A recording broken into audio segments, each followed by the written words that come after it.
네, 오늘 오전에 이제 함께 볼 하나님의 말씀은 학개입니다. 학개.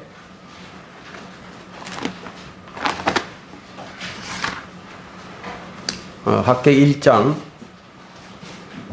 5절부터 11절까지 보도록 하겠습니다.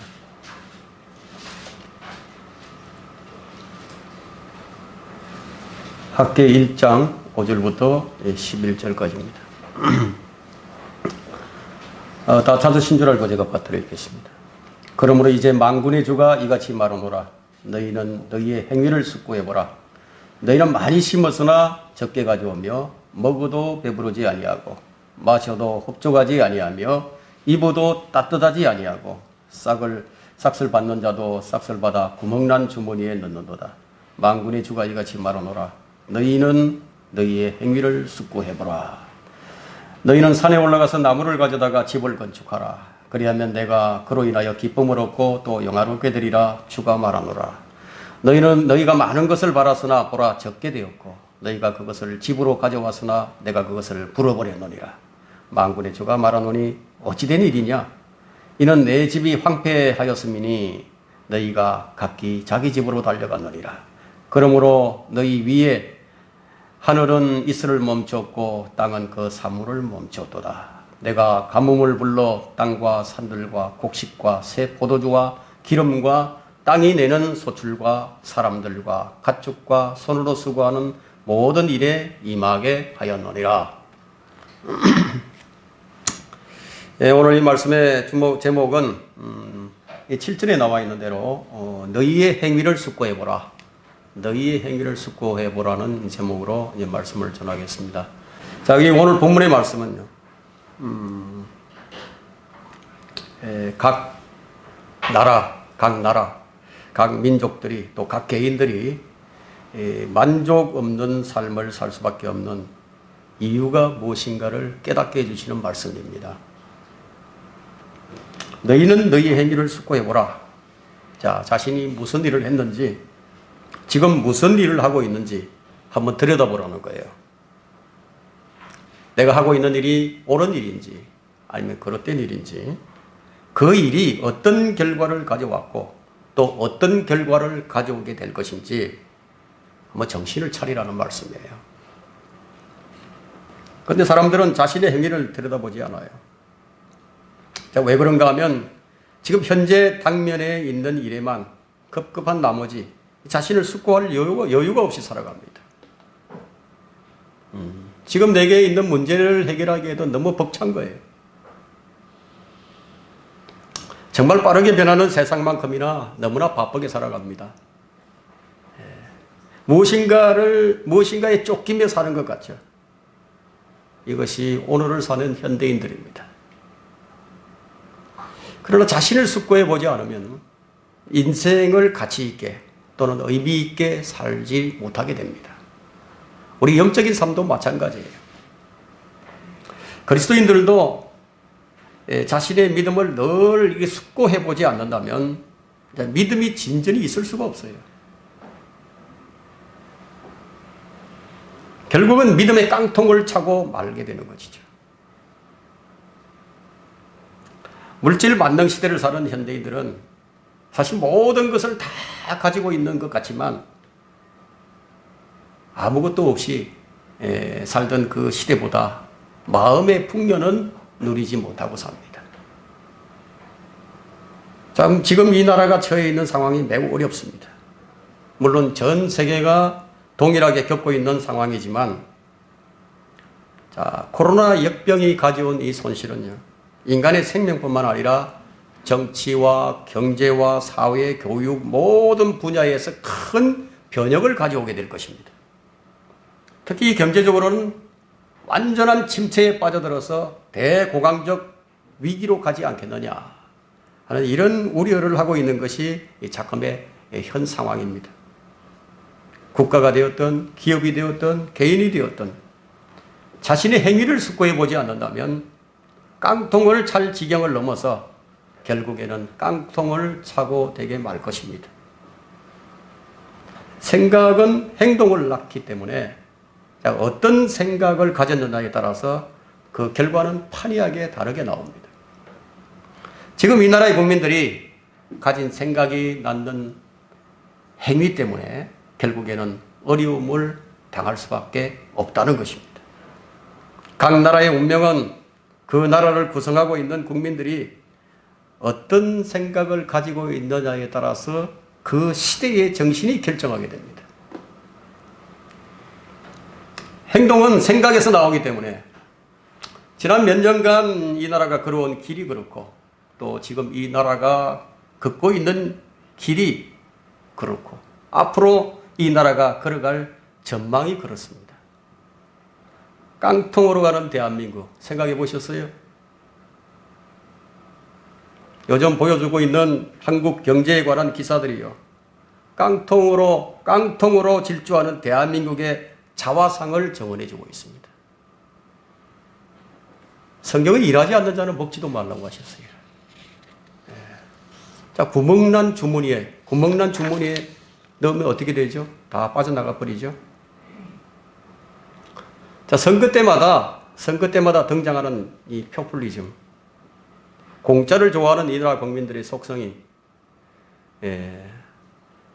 공짜를 좋아하는 이 나라 국민들의 속성을 너무나 잘 알고 있는 이 포퓰리스트들이요, 온 국민을 공짜로 중독시켜서 포를 훔쳐갑니다.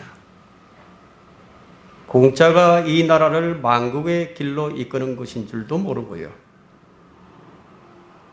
몇 푼의 금전에 중독되어 버립니다.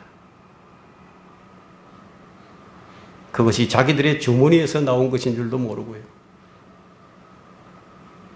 그것이 이 나라를 포퓰리즘으로 망한 이미 망해버린 대표 국가의 목록에 올리게 되지 않을까 하는 우려스러운 것이 현실이에요. 너희는 너희의 행위를 숙고해보라. 이 말씀은 누가 하셨느냐? 만군의 주가 하셨어요. 만군의 주께서. 왜 이 말씀을 하셨죠? 말하자면 왜 빈궁하게 사는지 아느냐는 거예요. 왜 그렇게 살고 있느냐고. 그걸 한번 생각해 보라는 거예요. 그럼 왜 깡통을 차게 되는 것인가? 한번 생각해 보라 이거예요. 그 원인이 무엇과 관련이 되어 있는지 생각해 보라는 거예요. 그 원인이 행위와 관련되어 있음을 지금 보여줍니다. 자, 구멍난 주머니를 차고 있다면 아무리 쏟아부어도 빈 주머니만 차고 있을 수밖에 없죠. 이것이 영적인 것이 되었든 아니면 물리적인 것이 되었든 동일하게 적용되는 법칙이에요. 한번 생각을 해보세요. 아주 열심히 일을 하는데 정말 죽을 힘을 다해서 사력을 다해서 일을 하고 있는데 그런데 늘 주머니가 비어있다 이거예요. 자, 그 삶이 얼마나 고통스럽겠어요. 자, 이 물리적인 빈궁이 가져오는 고통은 쉽게 감지가 되는데요. 그런데 이 영적인 빈궁함은요, 잘 감지를 못한다 이거예요.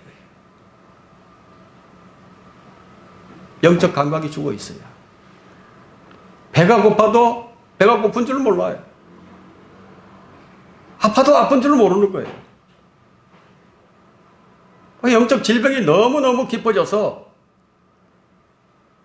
말씀을 읽지 않아도 기도를 하지 않아도 아무런 느낌조차 없다 이거예요. 너무 먹질 않아서 자기 움직일 수 있는 기운마저도 없어져 있는 상태인데도 자신을 숙고해 볼 생각조차 하지 않는다 이거예요. 이것이 믿는다고 하는 성도들의 보통의 삶이 아닐까요? 사람들이 누군가가 자신의 일거수일투족을 다 보고 있다는 사실을 전혀 알지 못하고 살아간다. 누군가가 다 보고 있는데 자신의 전 생애가 실시간으로 녹화되고 있는 줄도 모르고 그래서 자신의 행위를 숙고하지 않아요. 그걸 몰라요. 사람들이 죄를 짓게 되면 그 죄에 대한 대가가 그 즉시로 주어진다면요, 그것이 두려워서 죄를 짓지 않게 되겠죠. 그런데 악한 자에 대한 심판이 즉시 집행되지 않기 때문에 들키지만 않으면 그만이라고 생각하는 거예요. 하나님께서는 무지한 사람들의 죄악들을 결코 그냥 넘어가시는 분은 아니시지만, 그렇다고 해서 당장 죄인들을 응징하시는 분도 아니세요. 왜냐하면 하나님의 속성이 그것을 잘 나타내 줍니다. 하나님의 속성에 근거해서 볼 때요, 하나님께서는 모든 사람이 구원을 받고 진리 지식에 이르시기를 원하시기 때문에, 구원받지 못한 죄인들이 구원받기를 원하시고, 또 구원받은 사람들이 진리 지식에 이르시기를 원하시기 때문에 그냥 유예기간을 주는 거예요.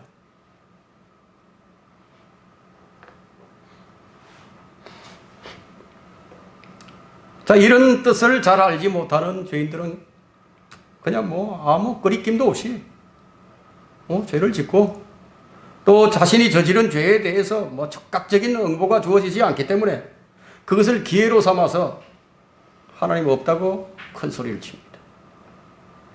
없는 것처럼 살아요. 반면에 구원받은 사람들은 어떻죠? 구원받은 죄인들은 어떻게 삽니까? 진리 지식에 이르시기를 원하시는 하나님의 뜻을 외면해버린 채 땅에다 소망을 두고 육신의 정욕을 채우려는 자신의 이익을 위해서, 이해 타산을 위해서 땀을 뻘뻘 흘리면서 육신을 위해서 계획만 세우고, 육신을 위한 계획만 세우고 그렇게 살아갑니다.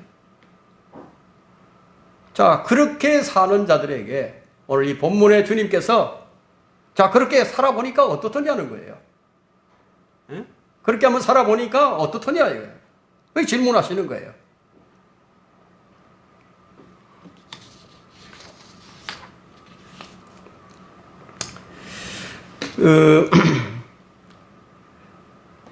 너희는 많이 심었으나, 자, 너희는 많이 심었으나 6절이죠. 적게 가져오며 먹어도 배부르지 아니하고 마셔도 흡족하지 아니하며 입어도 따뜻하지 아니하고 싹을 받는 자도 싹을 받아 구멍난 주머니에 넣는도다. 이렇지 않더냐는 것이. 이런 결과가 오지 않더냐.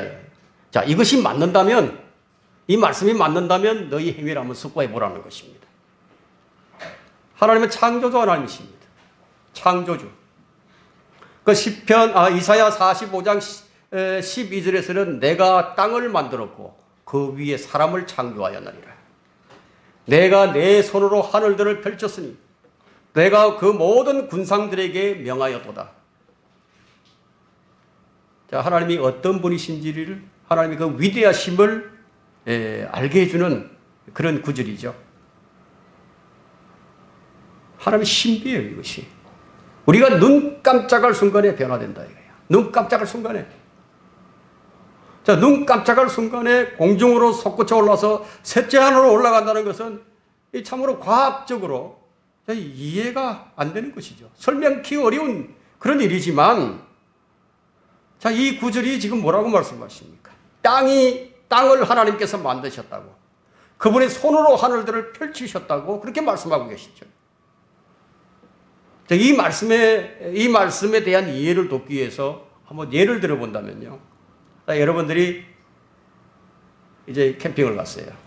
캠핑을 가서 이제 아주 경치가 좋은 곳에다 텐트를 쳤어요. 여러분 혼자서 텐트를 쳤어요. 자, 그 텐트 안에 있는 어떤 물건을, 자, 이 한쪽에서 다른 한쪽으로 옮기는 것이 어렵지 않을 거예요. 순식간에 할 수 있을 겁니다.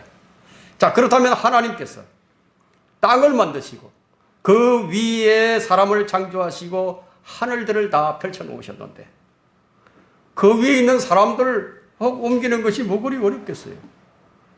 뭐가 어렵죠? 펴신 하늘들을 걷어치우는 일이 뭐가 어렵겠느냐는 얘기예요.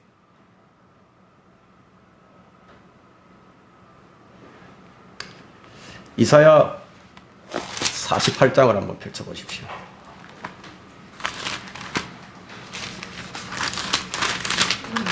이사야 48장 12절과 13절을 한번 봅시다.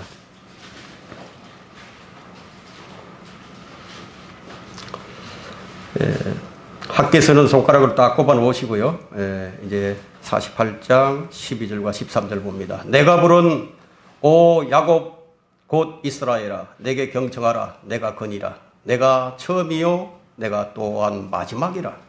내 손이 땅에 기초도 놓았으며 내 오른손이 하늘들을 폈나니 내가 그들을 부르면 그들이 함께 일어서느니라. 창조의 목적이, 이스라엘을 택하신 목적이 뭐냐 이거예요. 나를 부르신 목적이 무엇인가 하는 거예요. 이사야 48장 이제 11절 보시면 나 자신을 위하여 보세요. 나 자신을 위하여 곧 나 자신을 위하여 그것을 행하리니 어찌 내 이름을 더럽히게 하리요. 내가 나의 영광을 다른 자에게 주지 아니하리라. 나 자신을 위해서, 하나님 자신을 위해서 뭐든지 다 하셨다 이거예요. 사람이 무엇을 만들고 무엇을 하든지, 무엇을 키우고 무엇을 가꾸든지 그것들은 모두 누구를 위한 것이죠? 사람을 위한 것이에요. 사람을 위해서 한다 이거예요. 사람들이 자연을 아름답게 조성을 하고요.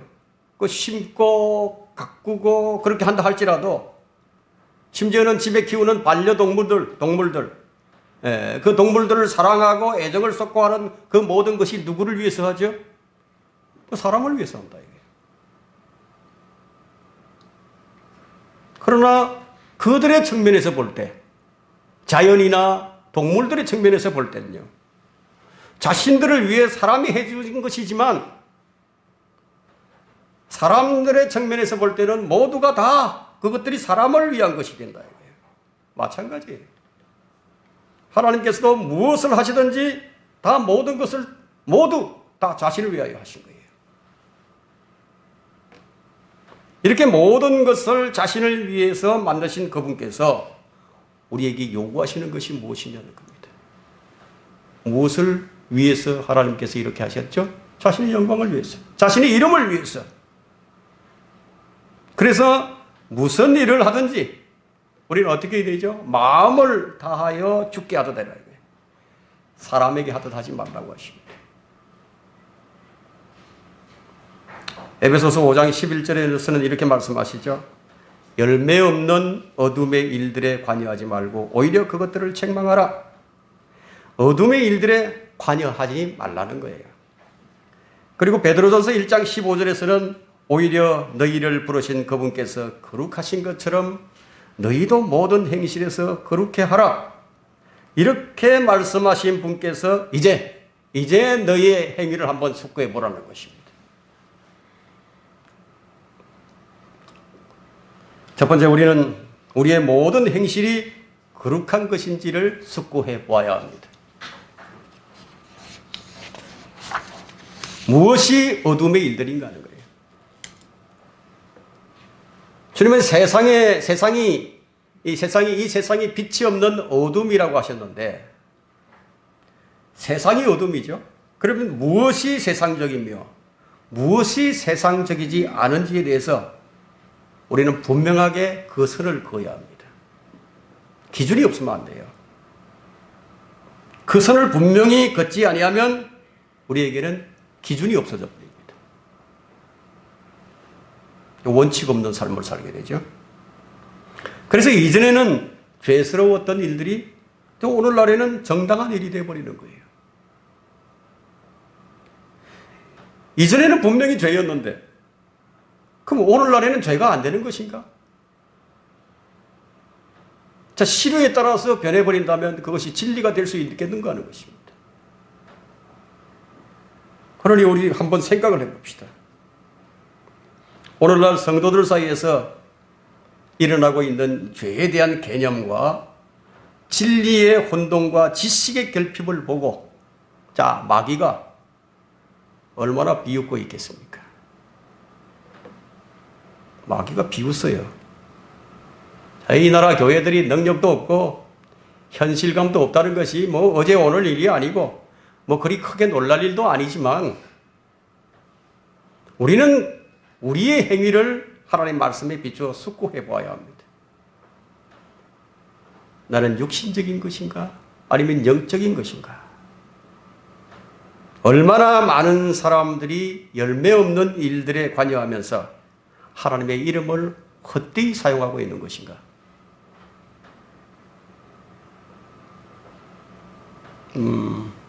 교회를 다니는 연예인들 있죠? 유명인들. 뭐 그 사람들은 어떤 이제 상을 하나 타게 되면은 모두 한결같이 하는 말이 자신이 하나님께 영광을 돌린다고 말을 합니다. 아주 공개적으로 얘기를 하죠. 그들이 받은 상이 과연 하나님을 기쁘시게 해서 받은 상인 것인가? 아니면 사람들을 기쁘게 해서 얻은 상인가? 사람들에게 웃음을 주고 사람들을 감동하게 해서 얻은 상이 아니겠어요? 자, 무엇을 숙고해 보아야 합니까? 그 일들이 하나님께서 기뻐하실 만한 일인가 하는 거예요. 과연 내가 하고 있는 일들이 하나님의 영광을 위해서 하는 일들인가? 과연 그 일들을 위해서 하나님께 복을 달라고 빌 수 있는 그런 일들인가? 한번 숙고해 보아야 된다. 성경은 하나님의 이름을 헛되이 사용하는 자는 죄 없다 여기지 아니하리라고 말씀하셨는데 출애굽기 20장 7절에서 말씀하셨죠. 너는 주 너의 하나님의 이름을 헛되이 사용하지 말라. 주는 그의 이름을 헛되이 사용하는 자를 죄 없다고 여기지 아니하리라. 우리가 무엇을 숙고해 봐야 됩니까? 하나님의 이름을 혹시 헛되이 사용하고 있지는 않은지 그것을 숙고해 봐야 됩니다. 세상과 그 안에 있는 만물을 지으신 그분의 말씀이에요. 너희는 너희 행위를 한번 숙고해 보라고. 이게 주의 말씀이에요. 그분께서 하신 말씀이 세상도 세상에 있는 것들도 사랑하지 말라. 누구든지 세상을 사랑하면 아버지를 사랑함이 그 안에 있지 아니함이니 이는 세상에 있는 모든 것이 육신의 정욕과 안목의 정욕과 생애의 자랑이요 아버지께 속한 것이 아니라 세상에 속한 것이기 때문이라. 세상도 세상의 정욕도 사라지지만 하나님의 뜻을 행하는 자는 영원히 거하느니라. 요한일서 2장 15절에서 17절이죠. 자, 우리는 이 말씀 앞에 당당할 수 있는 것인가? 우리는 우리 행위를 숙고해 보지 않을 만큼 우리 행위에 있어서 당당한 것인가? 또한 요한복음 15장 19절에서는 이런 말씀을 읽을 수 있습니다.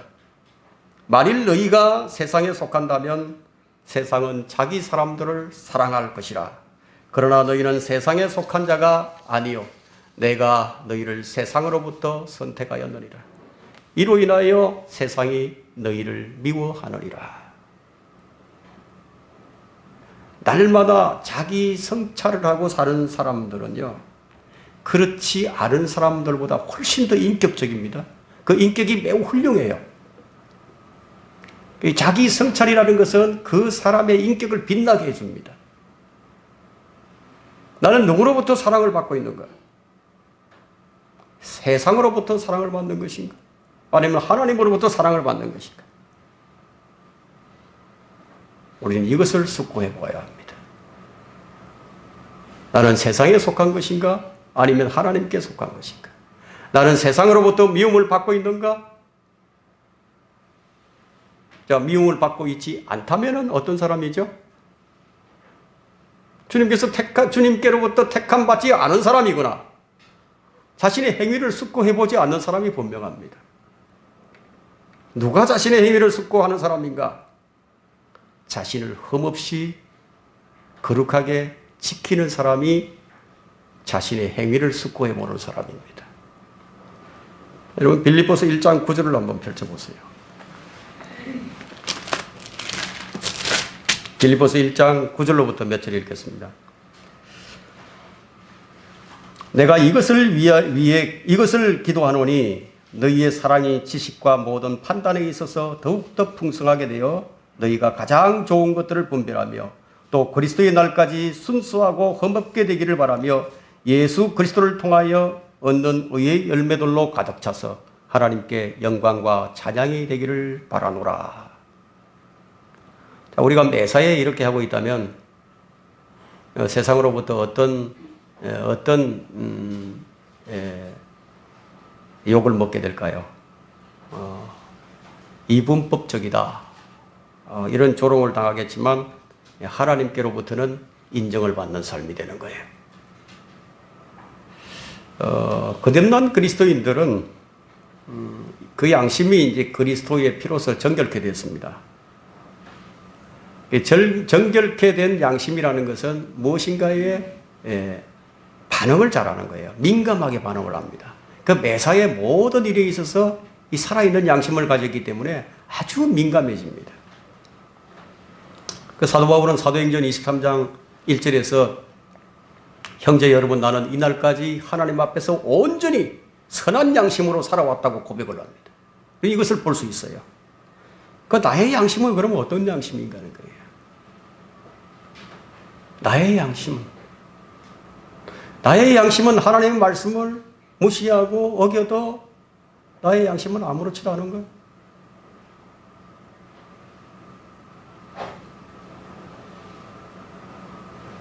나의 양심은 더럽혀지지 않도록 내 양심을 지키고 있는 것인가? 자, 우리는 우리 자신의 선한 양심을 지키지 못하고 믿음의 내야에서 선한 양심을 파손해버린 사람들을, 그런 사람의 결말을 우리 디모데전서 1장 19절에서 찾아볼 수가 있죠. 믿음과 선한 양심을 굳게 붙들어야 해요. 믿음과 선한 양심. 어떤 사람들은 믿음에 대한 선한 양심을 내던짐으로 파선하였느니라. 그들 가운데 후메네오와 알렉산더가 있었는데 내가 그들을 사탄에 내어준 것은 그들로 하나님을 모독하지 못하도록 배우게 하려는 것이니라. 믿음에 대한 선한 양심이에요. 믿음에 대한 선한 양심을 내던져버린 자의 결말은 무엇이죠? 사탄에게 넘겨주는 것으로 나타났죠. 그래서 이것에 대해서 베드로전서 3장 16절에서 선한 양심을 가지라고 말하는 거예요. 선한 양심을 가지라 이거예요. 우리는 악한 양심으로부터 예수 그리스도의 핏부림으로 선한 양심이 되었는데 이제 이 양심을 굳게 붙들어야 하는 거예요.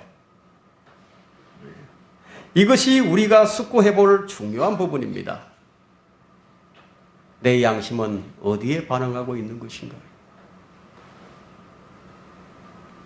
보이지 않는 영적인 부분이기에 쉽게 간과해 버릴 수가 있어요. 우리의 생활 가운데 양심을 파는 행위는 심심찮게 일어날 것입니다. 그러나 영의 무게를 달아보시는 하나님 앞에서 우리의 양심은 바울과 같이 온전한 선한 양심으로 살아왔노라고 이런 고백이 있어야 한다는 거예요.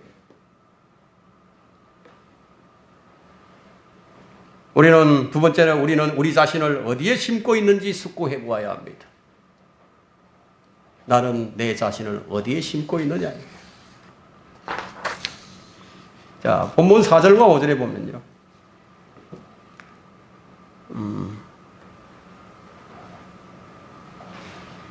오 너희들아 이 집이 황폐하였는데 너희가 너희 지붕 덮은 집들에 거하는 것이 합당하냐? 5절에 그러므로 이제 만군의 주가 이같이 말하노라. 너희는 너희의 행위를 숙고해보라. 자, 이 말씀은 학개 선지자를 통해서 이 바벨론 포로에서 돌아온 유대의 남은 자들이 이 성전을 재건하도록 격려하기 위해서 주신 말씀이거든요. 그런데 이 말씀은 무엇을 먼저 해야 하는지, 자, 우선순위가 무엇인가에 대해서 말씀하신 거예요. 그럼 영적인 것이 먼저인가? 아니면 육신적인 것이 먼저인가? 그 육신적인 것이 먼저인 성도들에게 지금 아주 경각심을 일깨우는, 경종을 울리는 말씀이죠. 자, 신약의 성도들이 무엇을 어디에 심어야 하는지 주님은 분명히 말씀하셨어요. 그것이 갈라디아서 6장 7절이죠. 속지 말라. 하나님은 우롱당하지 아니하시느니라. 이는 사람이 무엇을 심든지 그대로 거둘 것이기 때문이라. 자신의 육신에 심은 자는 육신으로부터 썩은 것을 거두고 성령에 심은 자는 성령으로부터 영생을 거두리라. 그리스도인이 육신적인 것을 먼저 생각하고 육신에 심게 되면은 주님께서 그 사람에 어떻게 하시겠느냐는 거예요. 그리스도인이 영적으로 살지 아니하고 육신적으로 계속 살아간다. 그러면 어떻게 하시는지 우리 구절을 한번 봅시다. 너희가 많은 것을 바랐으나 보라 적게 되었고 너희가 그것을 집으로 가져갔으나 내가 그것을 불어버렸느니라. 만군의 주가 말하노니 어찌된 일이냐? 이는 내 집이 황폐하였음이니 너희가 각자 자기 집으로 달려갔느니라. 우리 영적으로 본다면 이 집이 어디예요? 집이 무엇입니까? 우리 몸이 성전이잖아요. 하나님의 성전을 우선시하지 않았다 이게. 그리스도인이 육신에 심으면 썩은 것을 거두겠지만 하나님께서는 그것을 불어버리신다 이거예요. 육신에 심었더니 육신적인 것을 많이 거뒀어요. 하나님께서 불어버리셨다 이거예요. 그래서 잠언 25장 5절에는 내 눈을 허무한 것에 주목하려느냐? 재물은 반드시 스스로 날개를 만들어 하늘을 향하여 독수리처럼 날아가 버리냐. 주님께서 이렇게 하시겠다는 거예요. 저는 이런 형제들을 많이 봐왔어요. 저도 역시 이전에 이런 일들을 참 많이 겪었습니다. 왜? 하나님 질투하시는 분이시거든요. 질투하십니다. 하나님의 사랑하는 자녀들이에요. 다른 곳에 정신이 팔려서 산다면 주님께서 결코 좋아하실 리가 없죠. 그래서 흩어버리시는 거예요. 날려버리신다. 정신 차리라고. 주님이 자신이 받으셔야 할 이 영광을, 자신이 받으셔야 할 이 사랑을 다른 것에 빼앗기기를 원치 않으신다. 정신을 차려야 된다 이거죠. 느슨하게 안이한 신앙생활은 자신이 받아야 할 상을 좀먹게 만드는 것임을 알아야 합니다. 우리 10절을 볼까요?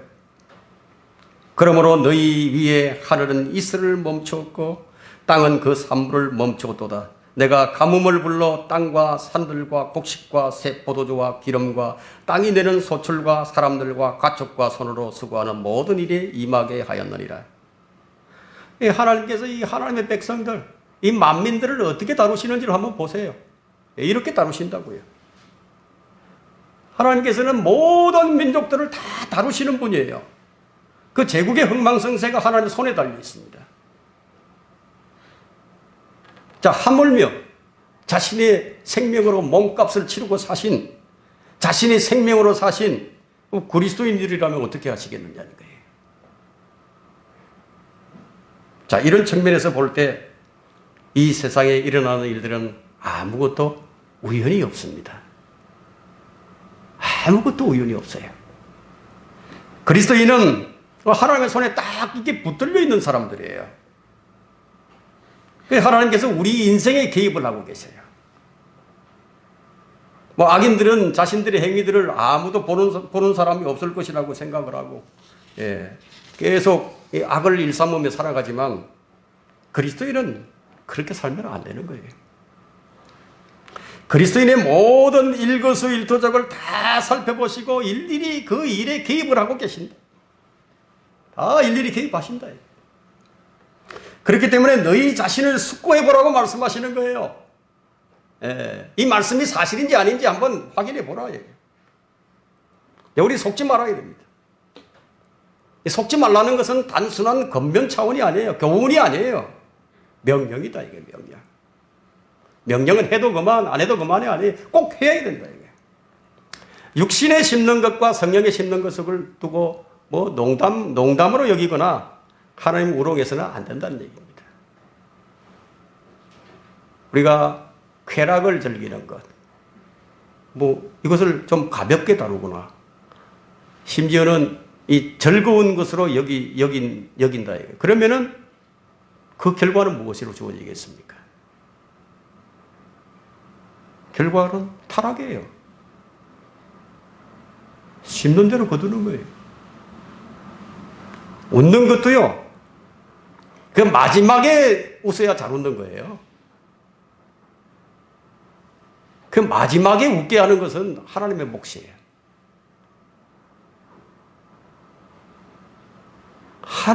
하늘에 앉으신 분이 조롱하실 것이요. 주께서 그들을, 하늘에 앉으신 분이 웃으실 것이요. 주께서 그들을 조롱하시리라. 시편 2편 4절이죠. 자, 속지 말라. 속지 말라. 이 명령을 사람들에게 주신 거예요. 사람들은 속을 수도 있지만, 사람들을 속일 수도 있어요. 그렇지만 하나님은 속지 않으신다 이거예요. 영화 같은 것이나 뭐 영화를 보거나 TV 이런 것들을 보죠. 뭐 각종 영상물들을 보면서 이 나쁘지 않다고, 뭐 이 정도야 괜찮지 않겠느냐. 이 스스로 이 세뇌를 하죠. 스스로 세뇌를 하고 자신을 속입니다. 나는 다른 사람과 같지 않아서 그래도 내가 정신을 바짝 차리고 있으면 된다고요. 그러면서 스스로에게 주문을 걸죠. 그 주문을 한번 걸어보라. 그럼 어떤 결과가 오는지 지금 확인해 보라는 거예요. 자신이 심었던 대로 그대로 거둘 것이라는 겁니다. 이는 사람이 무엇을 심든지 그대로 거둘 것이기 때문이라. 하나님께서는 우리에게 좋은 것들을 심을 수 있도록 시간을 주셨습니다. 시간을.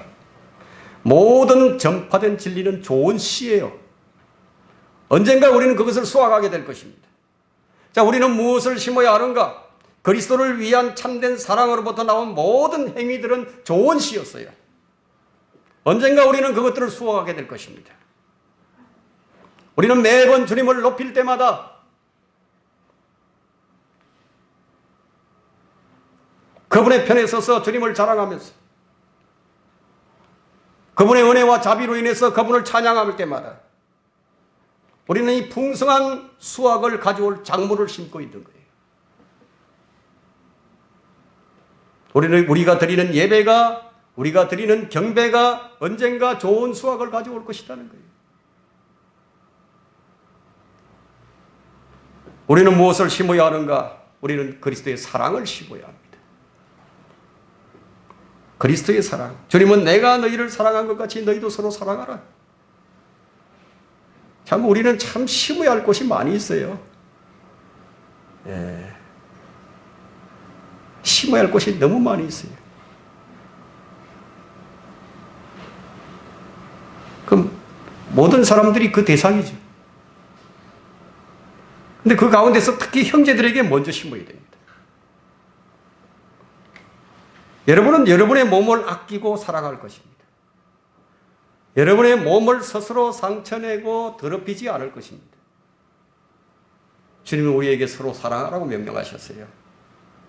옆에 있는 형제가, 옆에 있는 자매가 그리스도 안에서 한 몸이 분명한 것인가? 그걸 보라 이거예요. 한 몸이 분명한 것인가? 자, 분명하다면 아끼고 사랑하겠죠. 그리고 상처를 주지 않을 것입니다. 한 몸이니까. 그래서 주님은 서로 사랑하라고 하신 거예요. 한 몸이기 때문에. 너는 마음을 다하고 혼을 다하고 생각을 다하고 힘을 다해서 주 너희 하나님을 사랑하라. 이것이 첫째이며 큰 계명이니라. 둘째는 이와 같으니 내 이웃을 내 자신과 같이 사랑하라.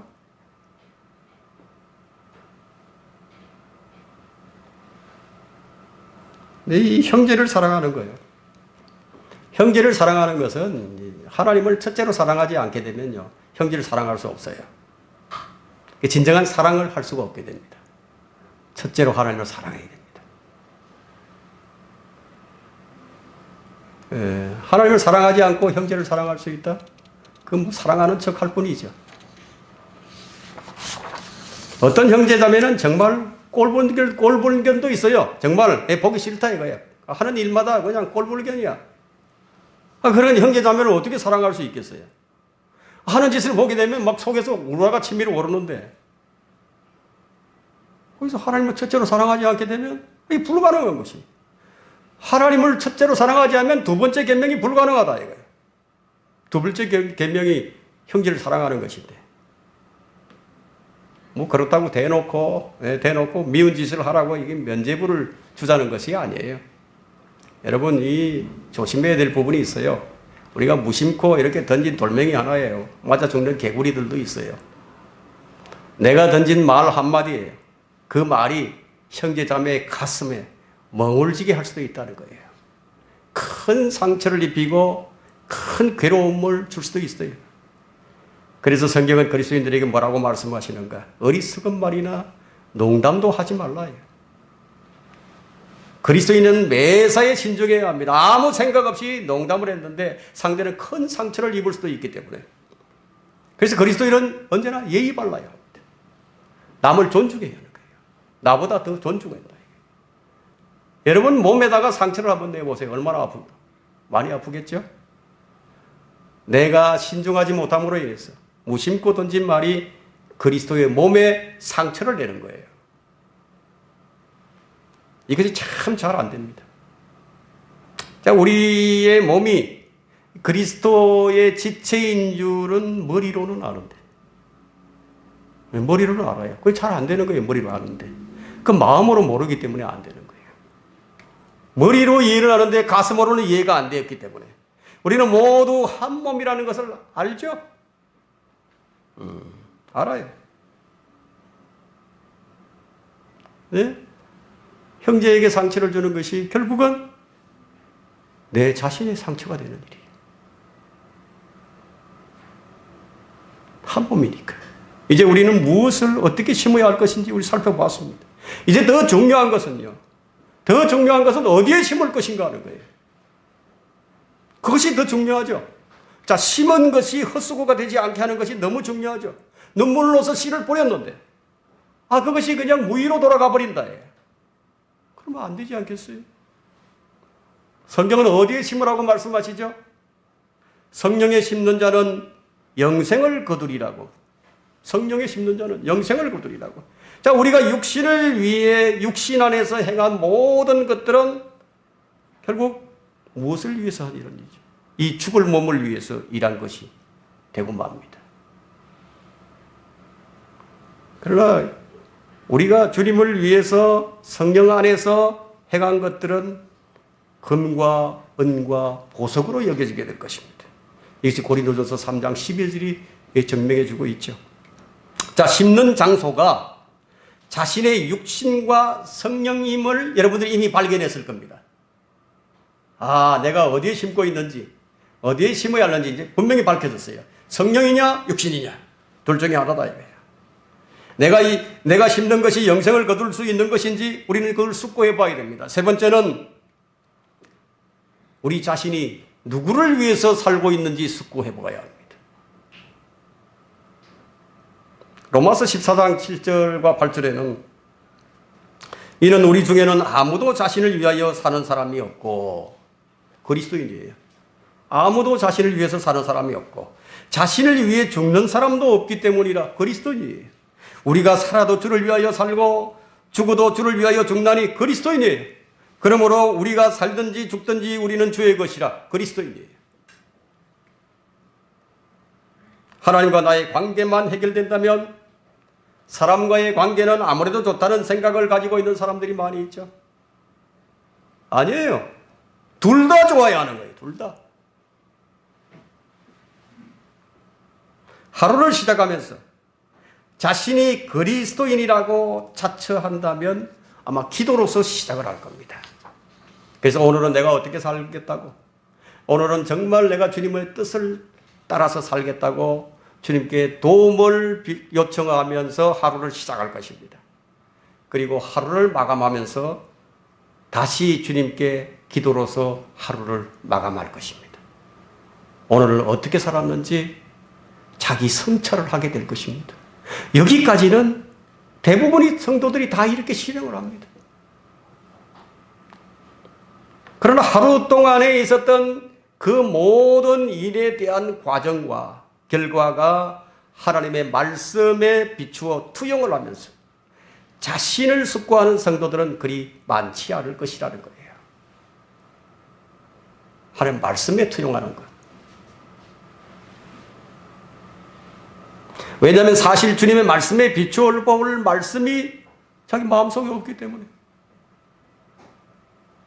내 마음속에 주의 말씀이 자리 잡고 있다면 내가 하루 동안 있었던 일들을 그 말씀에 다 투영을 해볼 텐데, 자신의 행위를 비추어 볼 말씀이 거울이 없는데, 말씀에 거울이 없는데 어떻게 올바른 자기 성찰이 있을 수 있겠는가 하는 거예요. 많은 성도들이 범하는 오류가 바로 이것이에요. 성경에는 말씀이 가득히 있는데 내 마음에는 비추어 볼 말씀이 별로 없다. 자기 성찰이 없는 사람은 발전이 없어요. 생활의 변화를 가져오는 가장 중요한 것이 바로 자기 성찰이에요. 수없이 반복되는 자기 성찰도 어떻게 성찰을 해야 할 것인지, 판단의 기준이 없는 사람은 헛된 반복만 계속해가 나갈 뿐 발전이 없기는 매 마찬가지예요. 그리스도인들은 그리스도의 종이에요. 일꾼들은 좋은 밭에서 계속 씨를 뿌리도록 격려를 받습니다. 그것이 갈라디아서 6장 9절과 10절인데요. 선을 행하다가 낙심하지 말지니 격려를 받고 있죠. 쓰러지지 아니하면 격려를 주시죠. 때가 되어 거두리라 격려를 주시죠. 그러므로 기회가 닿는 대로 선을 행하되 특히 믿음의 가족들에게 알지니라.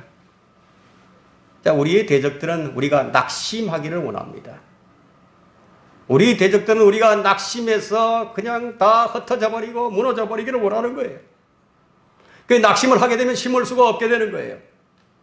낙심하게 되면 결국은 아무것도 거두지 못한다 이거예요.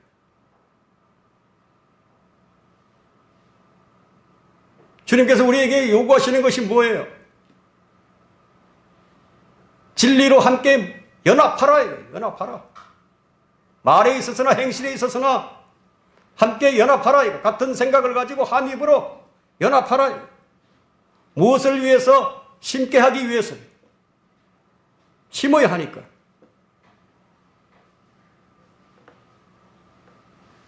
낙심하면 아무것도 걷지 못해요. 심는 것이 없으면 거둘 것도 없게 마련입니다. 우리는 무엇을 숙고해 봐야 하는가? 기회가 닿는 대로 선을 행하고 있는지를 숙고해 봐야 합니다. 기회를 놓쳐서는 안 된다. 젊음을 놓친 후에 늙어지면 기회가 없어요. 구령할 기회도 계속 있는 거 아니에요. 이제 이 복음의 문이 점점 지금 닫혀져 가고 있어요. 여러분, 우한, 폐렴, 이 역병이 그냥 그것으로 끝나는 거 아니에요. 그것이 가져오는 효과는요, 신천지를 이용해서 복음의 문을 거의 닫아버렸어요. 닫아버린 거예요.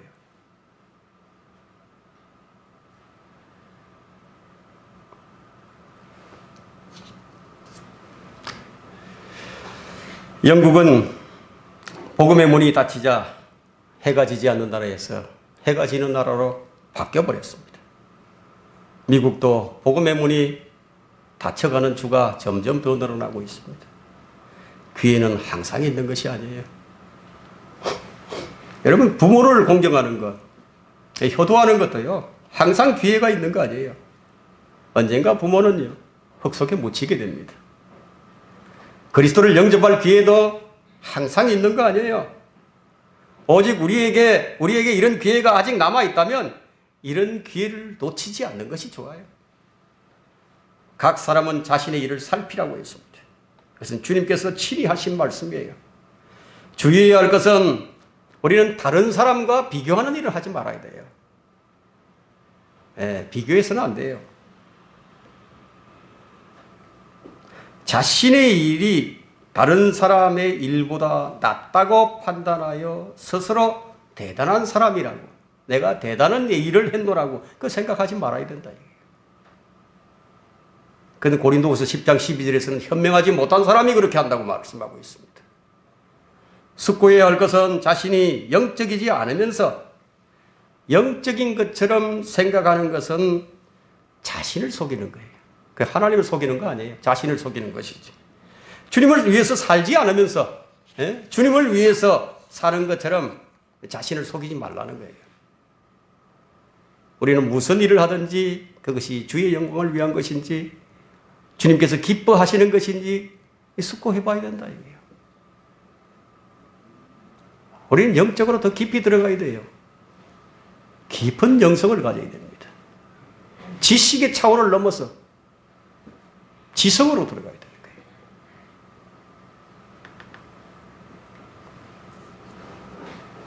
결론은 우리는 주의 명령을 따르는 자가 되어야 할 것입니다. 오늘 주신 명령은 자기 성찰이에요. 자기 성찰이 없는 사람은 깨진 물통입니다. 그래서 6절에 말씀하시기를 너희는 많이 심었으나 적게 가져오며 먹어도 배부르지 아니하고 마셔도 흡족하지 아니하며 입어도 따뜻하지 아니하고 싹을 받는 자도 싹을 받아 구멍난 주머니에 넣는도다. 자, 이런 사람이 깨진 물통을 가지고 있는 겁니다. 아무도 한 알의 밀을 거두기 위해서 한 알의 밀을 심는 사람은 아무도 없을 거예요. 그런 바보는 없겠죠. 누구나 더 많은 풍성함을 얻기 위해서 심을 것입니다. 그래서 30배, 60배, 100배 그것을 얻기를 원하실 것입니다. 하지만 우리는 밀을 심어놓고 사과를 기대해서는 안 돼요. 보리를 심어놓고 거기다가 쌀을 기대해서는 안 되겠죠. 말하자면 육신에 심어놓고 성령의 열매를 기대하지 말라는 거예요. 성경은 계속해서 지금 육신의 일들과 성령의 일들을 대조해서 보여줍니다. 이 신약 성경이 온통 그것으로 장식이 되어 있어요. 주님은 우리 그리스도인에게 옛 성품과 새 성품 사이에서 또 다른 차이점들을 보여주신 것이에요. 우리가 구원받기 전에는 죄의 싹을 위해서 일을 했지만 이제는 그리스도를 위해서 일을 하게 된 거예요. 그러나 우리가 반드시 알아야 하는 것은 주님을 위하여 어떻게 일을 해야 하는가? 어떻게 일을 해야 하는가? 허공을 치는 자가 되지 않아야 되겠죠. 불확실하게 달려서도 안 되겠죠. 어떻게 해야 되는 거예요? 빌립보서 2장 13절을 볼까요?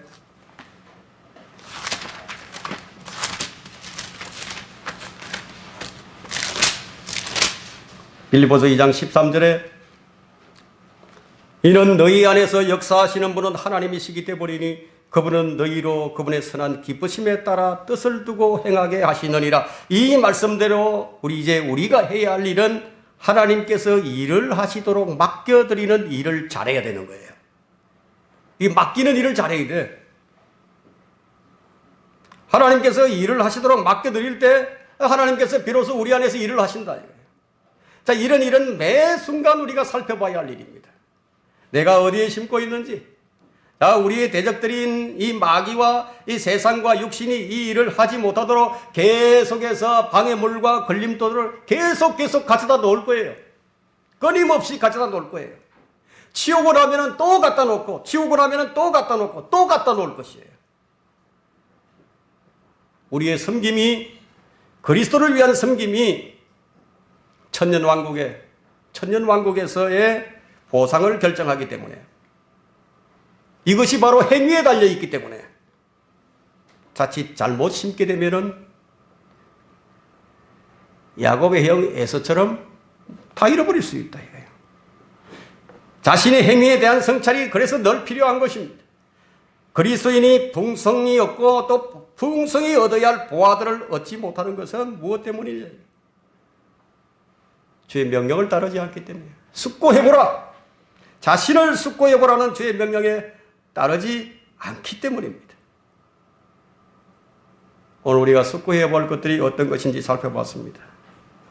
모든 행실이 거룩한 것인지, 내 자신을 어디에 심고 있는지, 내가 누구를 위해서 살고 있는지, 이 모든 것들을 바르게 숙고하기 위해서 주님께 내 자신을 의탁하고 있는지 우리는 늘 숙고해 보아야 할 것입니다.